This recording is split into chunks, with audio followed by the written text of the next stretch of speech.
prepare.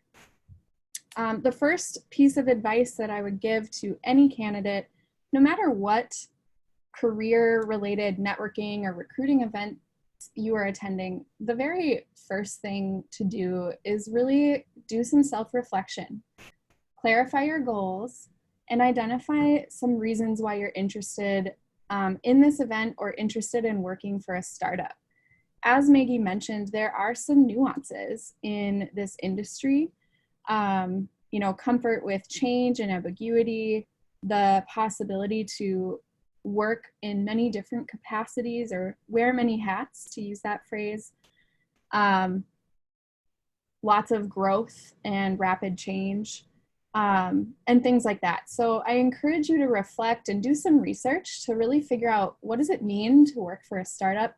Attend that panel. That will be really, really valuable if you're still figuring that out. And then start browsing through the list of employers and organizations that will be in attendance that you would like to connect with. It can be really overwhelming for a lot of people to enter a room full of a crowd of people that you don't know. And so going in with a plan can help ease some of those nerves.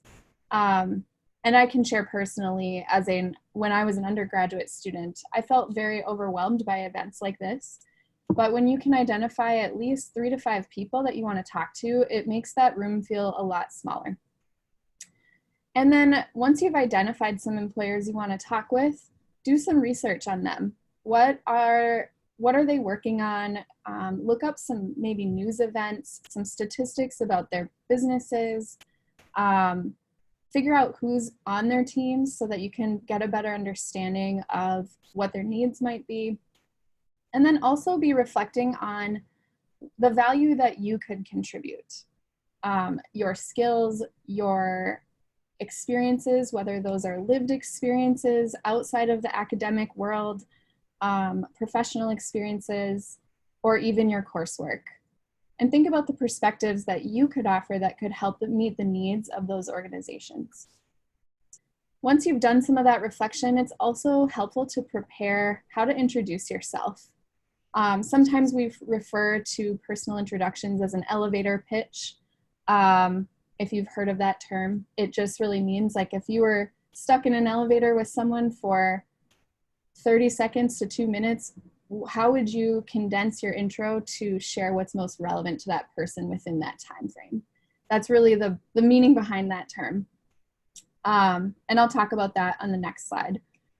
It's also helpful to update your resume and bring some copies with you that can be given to employers that you're talking to, but also used as a visual aid if you're trying to describe some of your experiences and skills. We'll talk about this as well in a couple of slides, but dress in a way that's both authentic to you, comfortable, and showcases how you'd like to be viewed in a professional setting. The startup community has a slightly less formal dress code than a standard business formal attire. So we'll talk a little bit about that and how you can confidently enter this space. Finally, it's important to follow up with any connections you make and stay connected to those folks.